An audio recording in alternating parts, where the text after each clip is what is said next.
Добро, значи, ќе зборуваме нешто во врска со престојниот празник,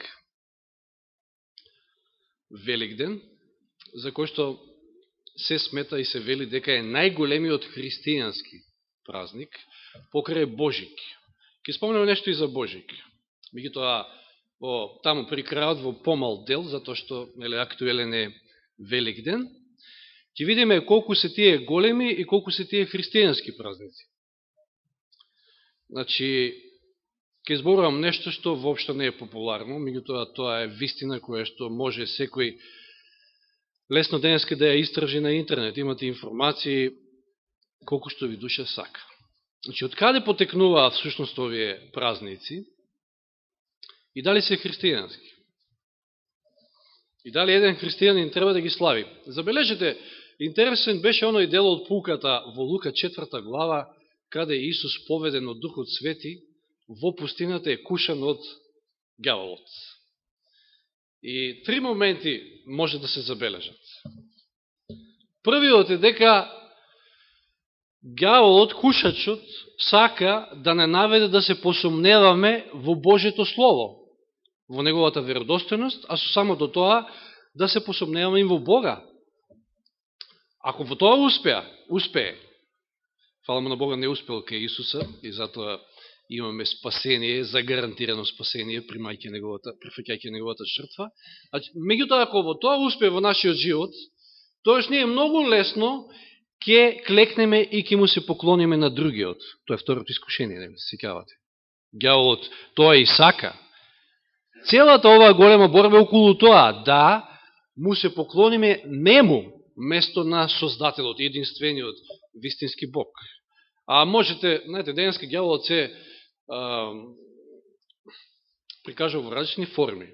Дали вака, дали онака, вие пак му се поклонувате нему. Единствен вистински Бог е нашиот Бог. Сите останати се лажни, измислени. И третото искушение што беше? Че да не го предизвикуваме Господа, да не го кушаме Господ.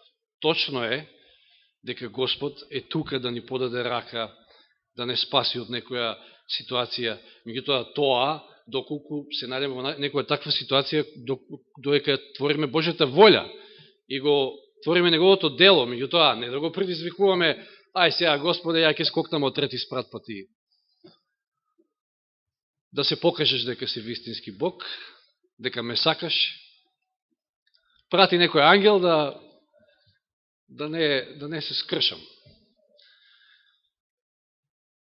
Значи, ова се многу битни моменти. Дали денешното христијанство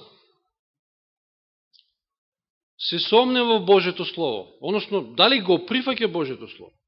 Дали смета дека Божјето Слово е веродостојно? Дали денешното христијанство му се клања, му се поклонува на единствениот Бог или му се поклонува на некој друг? Ајде да видиме. На почетокот, еден дел во кој што ќе збориме за раната црква, христијанска црква. Дали е познато дека раните христијани воопшто славеле Великден? Дали наоѓате такво нешто во Новиот Завет? Еве, дела апостолски. Само на едно место се спомнува зборот Великден и тоа во King James Библијата, Easter на англиски. Патем Easter, зборот Easter на англиски, што значи Великден, доаѓа од Иштар, божицата на плодноста и на пролетта, што не е ништо из тоа случај. И то погрешка се спомнува во дела 12 глава 4 стих, каде што стои јасно во нашиот превод Пасха. И така и треба да стои Пасха. Че раните христијани воопшто не славеле никаков Великден, туку славеле Пасха, која што Пасха ја почитувал и Христос, и се сеќавате она четиво што го читаме од Матеј 26 глава, каде што Христос на тајната, така наречена вечера, последната Пасха што ќе ја има во овој живот земски што го живеел, со своите ученици ќе воспостави место Пасхата еден друг обред, а тоа е светата причест, Евхаристија, за која што ќе заповеда да ја практикуваме, и тоа и почесто, со цел спомен негова. Значи да се спомнеме за него, секавате на Света вечера, баш и во тој правец зборувавме, да се спомнеме на таа голема жртва. И тоа е она што христијаните го славеле, не дека самото воскресение не е голем настан.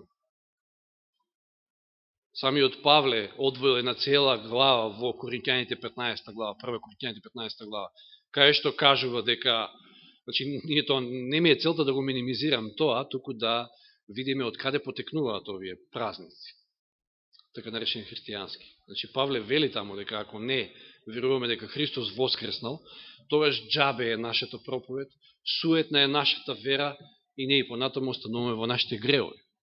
Значи, тоа е еден многу битен и силен момент, без кое што нема да можеме да имаме ни надеж, и самата песна кажуваше, имаме мир, имаме среќа, имаме надеж, токму преди тоа што Исус станал од гробот. Меѓутоа, првите христијани не го славеле Великден. Павле ќе каже во Коринќаните дека Исус е наша Пасха, кое што се принесе еднаш за секојаш. Исто Павле во Коринќаните во таа 15 глава, во 20 стих ќе каже дека Исус кога станал од гробот е првина од сите што ќе воскреснат и воскреснале, затоа што тој ден, после Пасхата, петокот, саботата бил ден на бесквасни лебови, а неделата што бил? Првина, празникот првина. Така се поклопило и така требало да се поклопи. И затоа, символизирајќи дека Исус е тој кој што прв воскреснува, не прв по ред, туку по значење, и затоа што без неговото воскресение никој друг не би можел да воскресне во нов живот.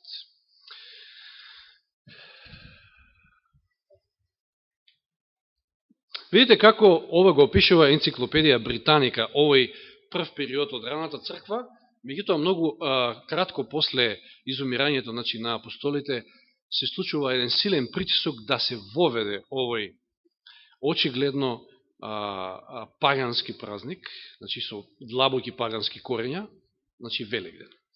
Овој период, значи тоа е негде вториот век, имало многу превирање во христијанството околу тоа дали треба да се слави и кога треба да се слави Великден. И еве енциклопедија Британика што запишала. Раните христијани ја славеле Пасха истовремено како и евреите за време на ноќта на првата полна месечина во првиот пролетен месец. Затоа имавме прилика од Јани да слушаме. Пасха секојаш паѓа на полна месечина. Тоа е првата полната месечина во пролет после рамнодневницата на 20 и 21 март. Тогаш е денот и ноќта се еднакви. После таа рамнодневница доаѓа првата полна месечина, тогаш е Пасхата. Значи, раните христијани истовремено ја славеле Пасхата и со евреите за време на ноќта на првата полна месечина во првиот пролетен месец, Нисан, значи 14 Нисан. Некаде кон средината на вториот век, повеќето цркви прославата ја префрлиле во недела. Ќе видите како постепено се случуваат овие промени.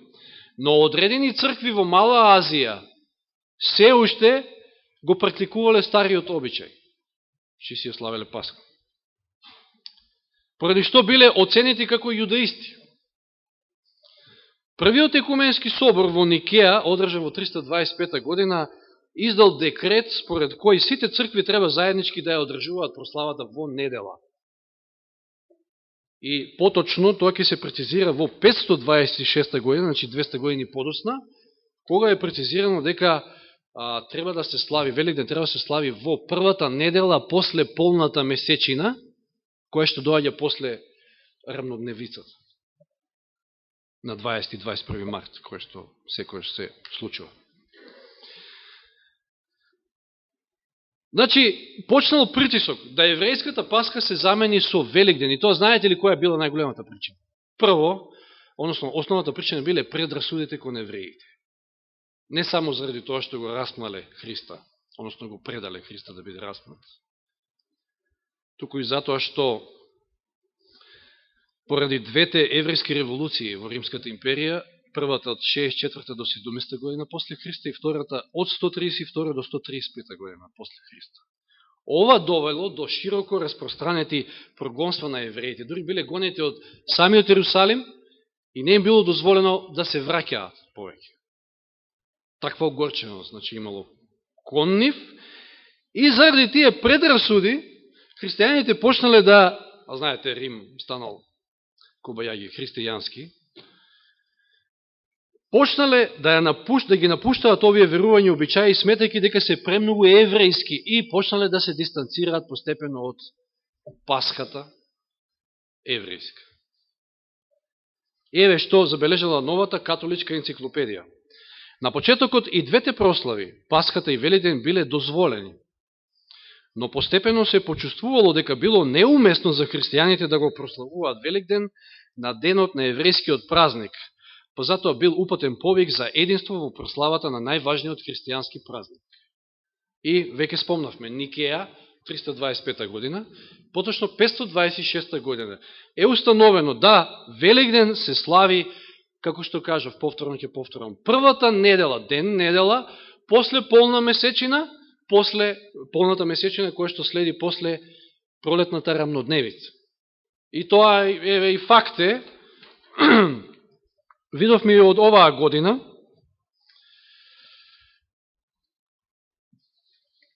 католиците го славеа на 5 април, а православните го слават утре, на 12 април. И сега, што е разликата? Зошто? Видите, Великден е еден од празниците кој што го менува датумот, а за него се врзани многу голем друг број на празници. 7 седмици пред Великден се слави Прочка. 7 седмици, односно 50 дена по Великден, 50-ница, Дуовден. 40 дена после Великден е Спасов ден и така натаму. А е променлив, датумот му е променлив затоа што е врзан со месечината. И како што кажав, во 526 година било заклучено да биде тоа во недела после полната месечина. Меѓутоа и нешто друго, да никогаш не се паѓа на истиот датум како и Пасхата, еве тоа раздалечување, оддалечување од евреите, ради тие предрасуди. Дури православните не сакаат, значи тука има едно разидување меѓу католиците и православните. Православните не сакаат дури ни тој викенд кога се паѓа Пасхата да биде Великден. И еве ви го случајот. Оваа година, кога беше рамнодневницата? 20 март се падна некаде во 10 часот највечер, значи точно астрономски. 20 март беше рамнодневница.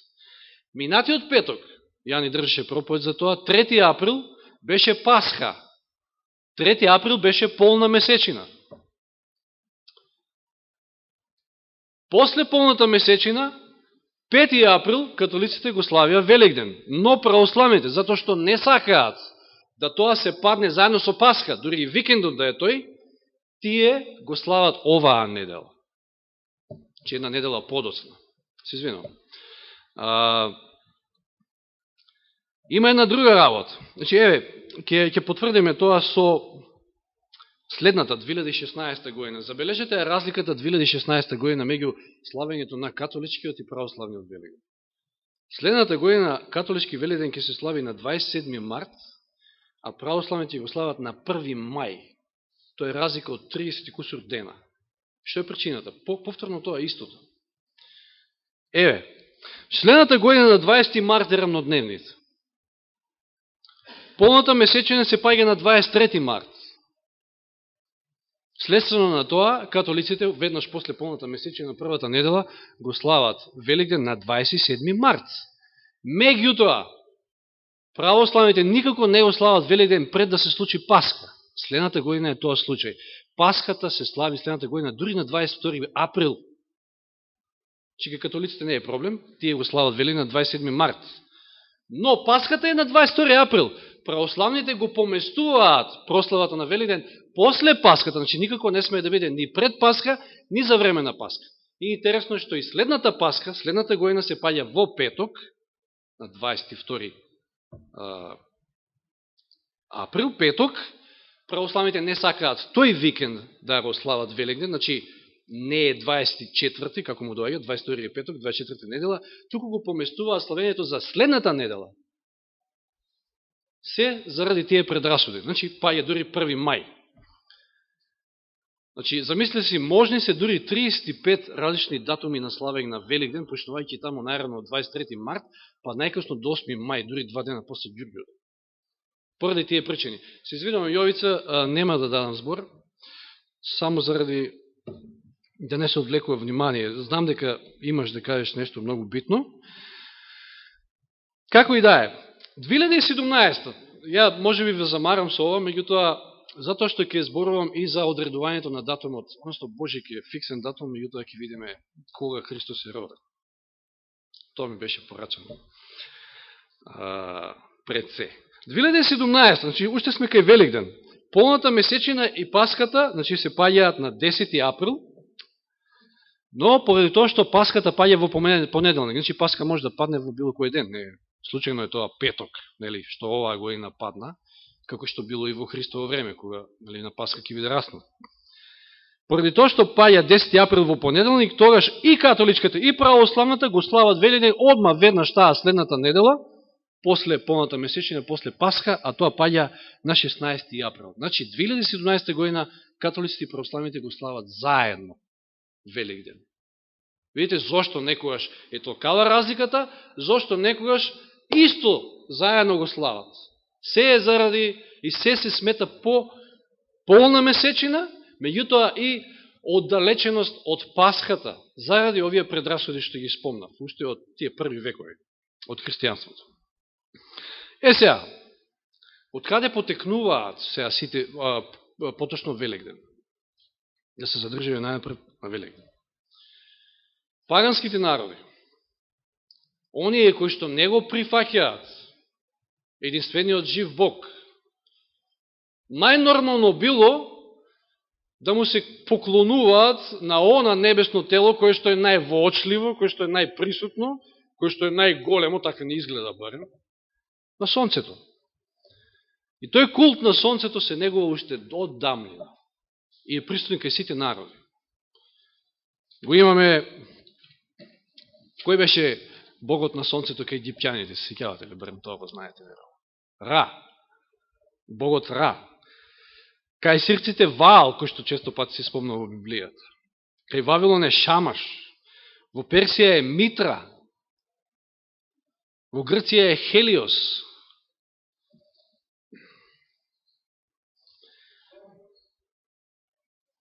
Сега ќе зборуваме за Тамус, да. Сега, се некако влече корења од Вавилон.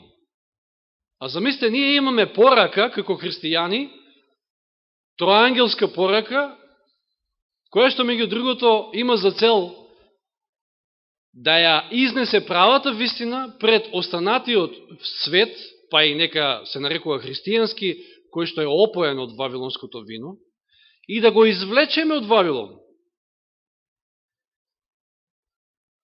Ќе спомнеме Нимрод, големиот ловец, кој што спомнува Библијата, и меѓу другото и градител на Вавилон, па и на Вавилонската кула. Бил маркантна личност, веројатно по гени, малку и по-крупен, како и оние, нели, джинови, кои што се уште тук-таму можеле да се сретнат. Ова е после, најаме дека после потопот. И не само што бил добар ловец, значи, веројатно, таков, како да кажам, маркантна личност бил, што почнале дури да го почитуваат како Бог народите.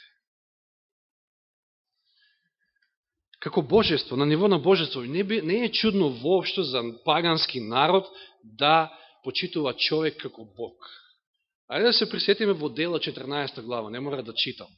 Во Дела 14 глава Варнава и Павле се во Листра и Павле таму лечи еден фатен човек и овие веднаш носат жртви, дури свештеникот на Зевс таму, во храмот на Зевс, кој што служел, доаѓа и носи жртви на Павле и Варнава.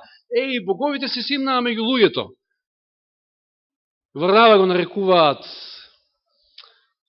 Зевс, а Павле, како беше? Хермес, мислам дека беше. Или Јупитер и Меркур, латински. И еве ви случај, значи, како делуваат тие пагански луѓе. И тој паганизам некако ни е во крвта, затоа што сите ние сме некојаш биле пагани. Слава на Бога што Господ ни е открил светлината, затоа што ден денеска ние знаеме да паднеме во една таква каша, да човека го воздигнуваме и го ставаме на пиедестал како Бог. Тоа било случајот со Нимрод, да скратам. И уште по-голема популарност имал покрај својата жена Семирамида, која што била доста убава, привлечна и така натаму. Значи, ова се случува во Вавилон, знаеме. И после смртта на Нимрод, кој што бил почитуван на ниво на божество, Семирамида се нашла во тесно, односно во проблем, и сега како да го продолжи целата оваа приказна, затоа што, знаете, му година човек, па поготово може би на жена, да некој се кланя или не знам, да ја смета за Бог или така натаму. И таа што измислила? Луѓе измислила, како што многу работи се измислуваат денеска, дека Нимрод, откако умрел неговиот дух, отишол на сонцето. И сега Нимрод е тоа сонце, Нимрод е Бог на сонцето, тоа сонце кој што кога изгрева, нели, сите нас, прекрасно е, наистина е прекрасно. Многу убаво се чувствуваме сите ние во сончев ден, поготово. И расположението на повисоко ниво и се. Сонце кој што живот дава и така натаму. И уште повеќе Нимрод почна да биде почитуван. Еден ден, одеднаш, така се случува Семирамида да биде видена со дете. Од кај сега дете? Па мажот е умрел. И сега новата измислица е дека таа била оплодена од зраците на сонцето, односно преносно од Нимрод, и се родил Тамуз. И датумот на неговото раѓање е 25 декември. Тоа е зимската солстиција, или тогаш кога ноќта е најдолга, се чини како денот да изумира, како сонцето да изумира, токму тогаш Тамуз е роден на 25 декември. Сега, што имаме? Ако имаме Бог на сонцето, Нимрод, па сега му се раѓа дете, имаме Син Божие. Видите како ѓаволот почнал уште тогаш да ги плетка конците за да прелаже мнозина. А Семирамида пак е мајката Божја, или се нарекува дури кралица на небото, што ја поврзува исто со Иштар, персиската богиња на пролета и плодноста, која што исто така била наречена кралица на небото. Како и да е, се случува да Тамуз загине од вепар, дива свиња. Тамуз, синот Божи, под наводници. И сега нова измислица, па сега неговиот дух преминува на сонцето, па сега тој станува Бог на сонцето и така натаму, па ги имаме тие 40 дена, пазите, не случайно 40 дена плачење и жалење и радост по Тамуз, кои што се случуваат таму негде пред пролета, односно пред таа полна месечина, кога наводно тој ќе воскресне, Синот Божи воскреснува, пазете, во пролет, и кога, нели, после пролетната рамнодневница, веќе денот зима замав, односно станува поголем, нели, од ноќта се враќа моќта, доминацијата на сонцето. Ова ништо не е случајно. Библијата спомнува еден момент, дали се сеќавате во Езекијел, кога Господ на Езекијел му дава визија да види какви гнасоти се случуваат во храмот Божи. Значи, дури ни евреите не биле имуни на сето ова, на сите тие случувања кај незнабожичките народи. Ајде да прочитаме во Езекијел 8 глава. Езекијел 8 глава.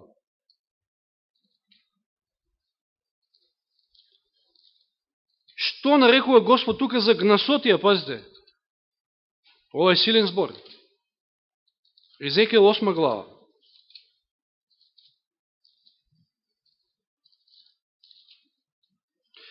Читаме од 13 стих.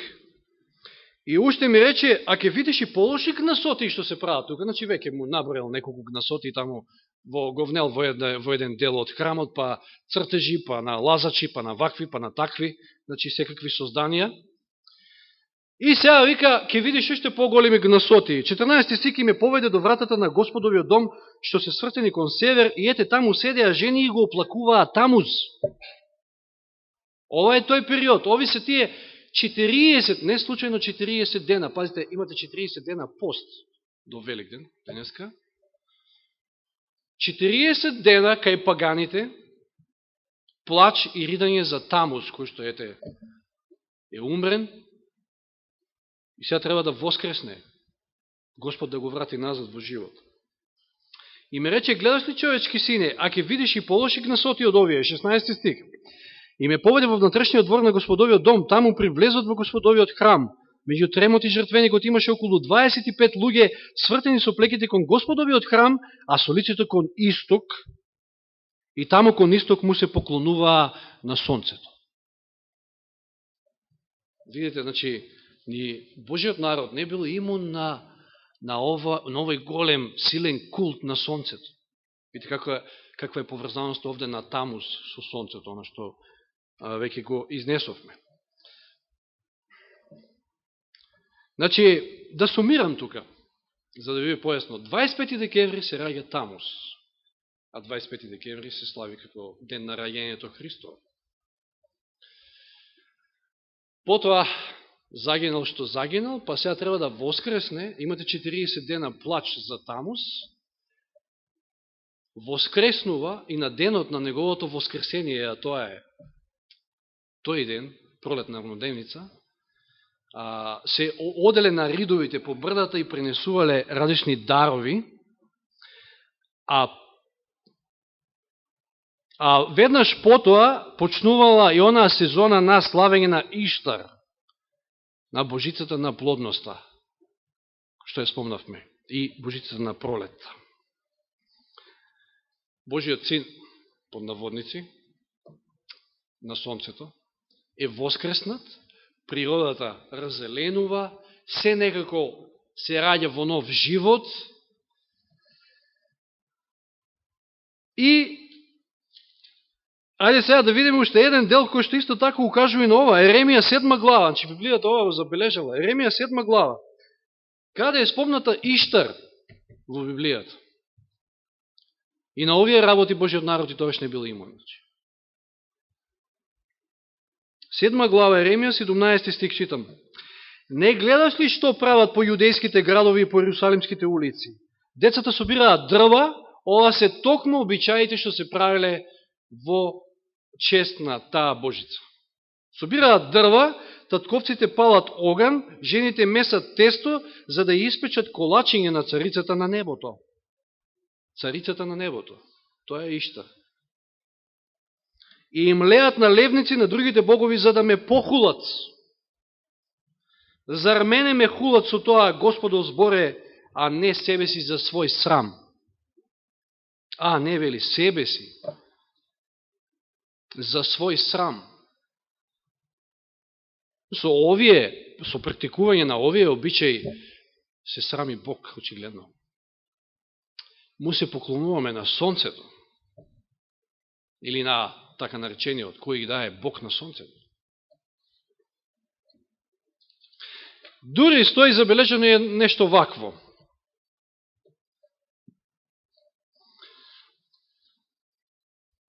Тамуз, првата буква Т, сме го слушали ова. Од тука доаѓа и символот на крстот. Тау, Т, се практикувало на изграј сонце, на Богот на сонцето да му се принесуваат жртви. И тоа некојаш човечки жртви. Тоа го има, е расширено кај многу незнабожечки народи. И ѓаволот сметал и мислил, и тоа пазете, тие жртви биле распнување на крст, на Т. Ѓаволот сметал дека токму петокот, Пасхата, Христово време, се враќаме таму, кога Христос се распнат на крст, тој се радувал и мислил дека, Христос сега ќе биде принесен на Богот на сонцето, на мене всушност, распнат на крст. И тоа што се случило од 6 до 9 час, доека Исус висел на крстот? Помрачување, 3 часа неприродно помрачување, се сеќавате на минатата проповед. Господ тоа го осуетил, како што ќе го осуети и при воскресението. Повторно сетте се не на проповед од братјани. Кога воскреснал Исус? Пред изгре сонце. Уште било темно. Уште во темното пред сонцето да изгре, бил скршен тој римски печат на гробот и станал Божиот син. Уште една победа над сонцето, над Богот на сонцето. Да. Денот на кој што се славела Иштар, се празнувало во првата недела, забележете го ова, по полната месечина по пролетната рамнодневница. Значи, кога се славела Иштар? Пресметките за незиниот празник се соодветни на пресметките за тоа кога се слави денеска Великден. Дали треба да зборуваме тука за јајцата? Великденски. Постојат некои легенди, замислете. Значи, тоа се легенди. Дека наводно Марија Магдалена, кога отишла утрото во неделата на гробот, носела со себе кошница со јајца, за да им ги раздели таму на жените други кои што дошле на гробот. И наводно кога се сретнала со Исуса, при самиот поглед нивни, јајцата поцрвенеле. Тоа е една од легендите. Друга легенда вели дека кога Исус висел на крстот, некоја кокошка дошла и снела јајце таму доле под крстот. Видите какви се овие мизерни работи.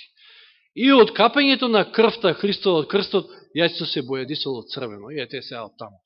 Меѓутоа, житијата велат, тоа се житијата пак, тоа не е Божјето Слово, дека Марија Магдалена после воскресението Христово, неговото вознесение, меѓу другото, во ова верувам, дека одела и проповедала, го проповедала Евангелието и го проповедала Христа раснатиот и воскреснатиот. Во тоа верувам. Одела со другите ученици. Наводно стигнала во Рим и пред Тиберий, кој што беше спомнати во пулката, отишла и му однела јајце и му проповедала за Христа воскреснатиот. И овој Тиберий рекол, како да не, кој може да воскресне, колку што тоа јајце што го држиш може да стане црвено, толку и Христос воскреснал. И јајцето наводно поцрвенело, останало црвено. Тоа стои во житијата. Ова се мизерни работи, значи навистина да човек верува во ова, кога од друга страна знаеме дека јајцето од секогаш кај старите народи е познато како, што? Символ на плодноста, што совршено се поклопува со Иштар, со пролетта, нели тоа раѓање, нов живот и така натаму кај паганскиот народ. И зајакот, ја од мал сум се прашувал, како бе тоа јајце, знаете на времето, сите од православна фамилија на некој начин потекнуваме тука, јајце и сега на јајцето зајаче тамо залепено, па зајачето со корпа носи, нели, крошна со јајце. И јас мал, ама ми сечел паметот и тогаш си викам, што е па тешко толку на човек да му сече памет за тоа нешто, како бе сега зајак и јајца, кај иде сега тоа? Ај кокошка да е јајца и така и така. Меѓутоа, зашто зајакот? Повторно од истите причини. Зајакот многу се коти. Повторно символ на плодноста. Не можете сите овие работи да бидат случајни, пазите. Не можете, едноставно не можете. Енциклопедија Британика ни кажува, значи позната енциклопедија, како за Божик, така и за Великден популарните обичаи рефлектираат многу антички и пагански настани, во овој случај поврзани со пролетните обреди на плодноста, како што се символите на великденското јајце и великденското зајаче. Сега, дали Великден е христијански и тоа најголем христијански? Ја мислам дека заклучуваме од ова. Накратко, јас се извинувам, може сум малку предолг, не верував дека толку ќе бидам долг, меѓутоа обично мојата сопруга ме советува да малку брзам, да зборувам побавно. Не ми е тоа баш својствено. Па ете, нормално за да бидам поразбирлив, тоа го прифаќам, верувам дека бев доволно јасен околу Великден. Мада тие работи ни се многу добро познати, меѓутоа, ете, сакав да слушнат и други, а и да биде забележено на камерата. Зашто, како што се сеќавам, немавме таква тема од како снимаме. И сега околу Божик, веќе спомнавме, Тамуз бил роден на 25 декември. Да не зборуваме за Митра, персискиот бог, бог на светлината, кој што исто така, случајно или не, на 25 декември, он бил роден од Карпа. И нехристијанскиот император Аурелијан го воспоставил празникот Dies Invicti Solis, денот на непобедливото сонце. Се смета дури и дека Константин бил припадник на митраизмот, пред да се покрсти, па станал наводно христијани. Знаеме како се крстил Константин, знаеме каква визија имал, гледавме и видео. И знаете, тоа полека се озаконило и 25 декември станал ден на раѓање на Исус Христос. Меѓутоа, ајде да видиме дали Библијата вели такво нешто. Значи, Библијата не кажува точен датум, затоа што не е битен. Раните христијани воопшто не славели ни роден дени. Тој ден воопшто не е битен. Затоа и не е ни прецизиран. Дури евангелистите, ако забележувате, само двајца, Јован и Матеј, го забележуваат Христовото раѓање. Се извинувам, Лука и Матеј. Марко и Јован воопшто не зборуваат како ете тоа, дали Христос се родил, па кога, па како, па што. Воопшто не спомнуваат кога. Но ајде да видиме. Ова е оној дел што пред се ми беше баран, еднаш сме зборувале, но еве сега да го потврдиме ова, библиски. Лука 1 глава. Минатиот пат веќе ја поминавме таа глава и јас дури искоментирав, ако се сеќавате, дека според овие стихови овде може да се пресмета приближно кога Исус е роден. Лука 1 глава, да не читаме се, меѓутоа овде знаеме дека Гаврило му се јавува, ангелот му се јавува на Захарија, на таткото на Јован Крстител. Додека овој кај се наоѓал во храмот и служил во храмот според Авијановиот ред. Имало 24 реда, кои што два пати се повторувале во годината. Секој два пати имал прилика да служи, се служило по една недела. Ова запомнете го. Ова е битно за да се пресмет. Авијановиот ред е 8 по ред.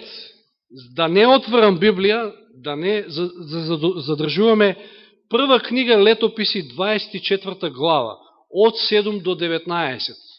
Ќе видите таму како Давид ги со жребкан или ги распределил тие редови, каде што ќе видите, мислам дека беше 7 или 8 стих,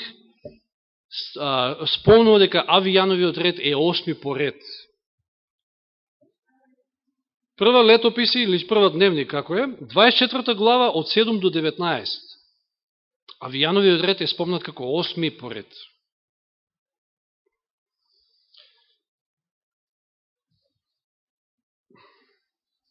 Сега, кој е прв месец? Од кога се смета нова година кај евреите? Нисан е првиот месец, или Авив. Што одговара на март-април, нели? По нашиот, односно по Грегоријанскиот календар. По една недела рековме дека секој ред служел. Историски е потврдено дека во таа година, тогаш кога ќе зачне Елисавет, Авијановиот ред, односно Захарија служел некаде во средината на јуни месец. Или поточно овде има спомнато датуми 13 до 19, че е една седмица. Од 13 до 19 јуни. Знаеме дека веднаш после неговото доаѓање дома од службата, што се случува? Зачнува Елисавета, така ли? Да предпоставиме, му требало малку време, значи ова е приближно, кажуваме, нема потреба од точен датум за Христовото раѓање, меѓутоа сакаме да кажеме дека тоа не е среде зима, не е декември, не е јануари, никако. Да предпоставиме дека му требале неколку дена, знаеме како патувале тогаш, стига дома, Елисавета зачнува, значи да предпоставиме дека тоа е крајот на јуни. Крајот на јуни Елисавета зачнува. Кога треба да се роди Јован Крстител? Многу лесно да пресметаме. Јули, август, септември, октомври, ноември, декември, јануари, февруари, март. Крајот на март, 9 месеца. Крајот на март, значи тука негде на почетокот на новата година, да кажеме, еврејска, се раѓа Јован Крстител. Кога тоа се раѓа Исус? Според ова. Колку време е Јован Крстител постар од? 6 месеци. Април, мај, јуни, јули, август, септември. Крајот на септември. Или ете да кажеме, може и почетокот на октомври да е. Меѓутоа никако подоцна. А за ова има библиска потврда. Каде се наоѓале овчарите со своите стада кога ќе се роди Исус? За кого што немало место, не е нисто случајно и тоа, што немало, зашто немало место е прашањето. Биле надвор на отворено, значи колку и да е таму потопло отколку кај нас, меѓутоа надвор на отворено ноќно време не било сигурно декември, затоа што покрај другото, таму е тогаш дождлива сезона, која што почнува негде кон крајот на октомври, значи, па трае се до Пасхата. Тоа е се дождлива сезона. И од Пасха ги изведувале овчарите, значи, своите стада надвор, па се таму негде до пред почетокот на таа дождлива сезона биле надвор стадата. Значи, овој библиски извештај дека стадата биле надвор, овчарите биле надвор, кога нели било обзнаено и кога се родил Исус, покажува дека тоа не било период во дождливата сезона и не било среде зима. Втор момент, се смета дека може би тука некаде околу празникот Сеници Исус се родил, што повторно одговара на септември-октомври по нашиот календар. Тоа е еден од есенските празници кога се собирале евреите од сите краишта и, како што запишал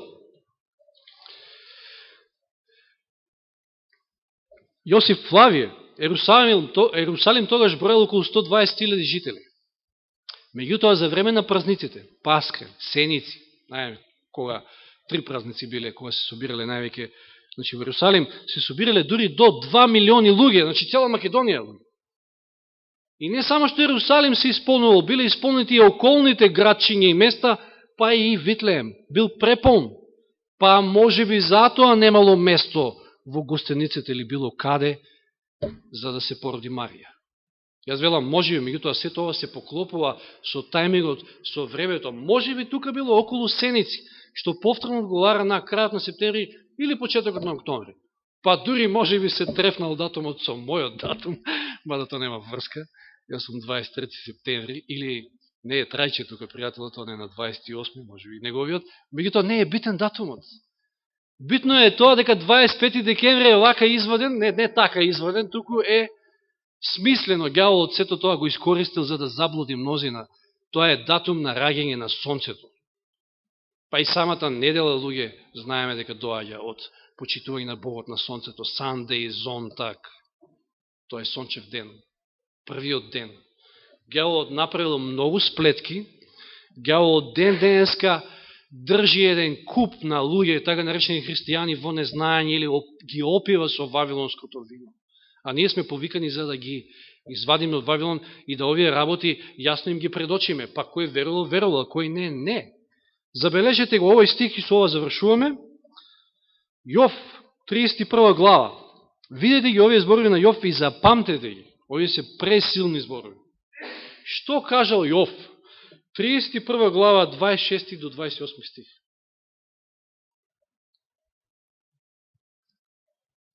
Глава Јов, 26 до 28.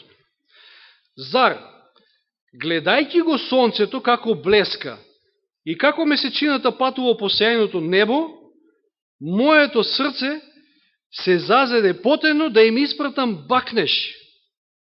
На кого? На месечината и на сонцето. Потено, вели, во моето срце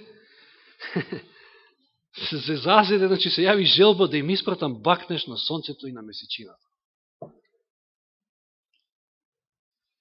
Тоа ќе беше греф, 28 стих, што вика по суд. Ови се силни зборови. Бидејќи би се одрекол од Севишниот Бог. Што кажуват овие зборови, браќи и сестри? Што подалеку од сонцето, што подалеку од месечината, што подалеку од тие богови на незнабожците, што подалеку од сите датуми, празници, чествувања што се поврзани со сонцето, со месечината или со било кое друго небеско тело, затоа што сето тоа е создание Божјо. На крајот и човекот, нека и папа или не знам што и да е. Тоа е човек, тоа е создание. Треба да му се поклонуваме, да му служиме само на единствениот Бог, на Создателот. Само еден бакнеш, една ситница ќе кажеме, Јов вели дека тоа е гад, односно дека тоа е што? За суд. И дека на тој начин се откажуваме од Господа. А камоли чествување на празници, на датуми, ритуали или било што се поврзани со сонцето, со месечината или така натаму. Че нека Господ не чува од вакви зла, од вакви гадости, така ги нарекува Библијата. Не навредувам и воопшто и немам влакно на јазикот да го кажам ова, затоа што Библијата тоа го кажа. Нека Господ не чува ова и нека ни даде можности навистина да посведочиме. Може би не е најзгоден датум утрешниот, или може би е згоден момент, треба да начекаме згоден момент, кога некој ќе дојде и ќе ви каже Христос воскресе. И ќе му одговорите, вистина воскресе. А вистина ли воскресе или... Како и да е, Господ ќе не даде некоја прилика да можеме да посведочиме. Затоа што луѓето кои што го велат, тоа прашање колку и веруваат. Ние веруваме дека Христос навистина воскреснал, меѓутоа ние веруваме и тоа дека Великден и Божик си немаат врска, значи, со христијанството. Нека му е слава на Господа што ни ја открил вистината и никаде не даде можност уште еднаш да им откриеме на другите. Амин.